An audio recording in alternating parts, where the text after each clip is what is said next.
Pelaku pencurian kendaraan bermotor gagal menggondol motor Honda Beat Magenta di toko bunga di Jalan Kimaja, Kelurahan Sepanggaya, Kecamatan Wai Halim, Kota Bandar Lampung pada Kamis 14 November tahun 2024 pukul 19.00 WIB.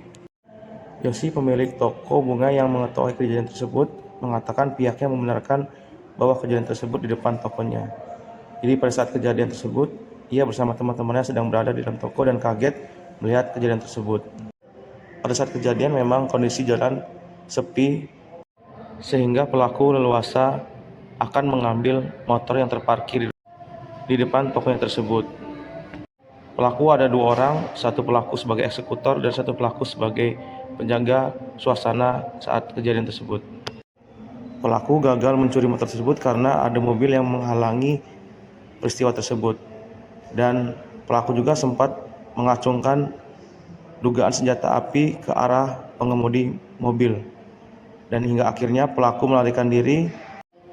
Pihaknya berharap kepada pihak kepolisian untuk melakukan patroli di wilayah Jalan Kimaja tersebut karena daerah tersebut sering menjadi incaran para pelaku pencurian kendaraan bermotor. Kronologinya itu sekitar jam 7 malam itu ada upaya pencurian motor dari 2 pemuda gitu.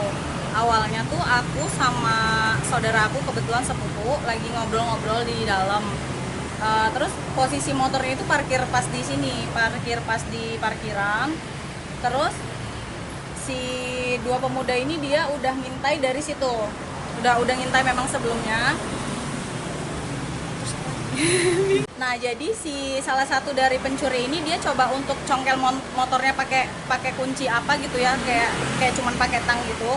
Pas udah berhasil diambil tuh motor, udah jalan ke depan. Terus ada mobil putih, memang si mobil putih itu dia awalnya udah ngintai dari seberang. Terus dilihatnya kayak gelagat mau ngambil motor.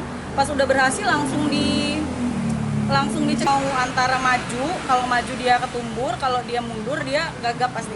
Jadi pas begitu mobil itu ngehadang, si malingnya ini kaget, terus kayak langsung ngegas gitu motornya, terus jatuh. Begitu jatuh, malingnya langsung bangun, terus sempet ke arah depan mobil nodong si yang di mobil itu, pengendara mobil itu pakai senjata api, pakai sen. Terus karena di situ posisinya udah rame orang-orang, karena kedengar motor jatuh kirain kan kecelakaan, karena di sini biasa kecelakaan. Terus si maling itu kayak bingung, terus dia langsung pergi karena ada temennya masih sering banget kemalingan gitu sih. Di sini pribadi juga udah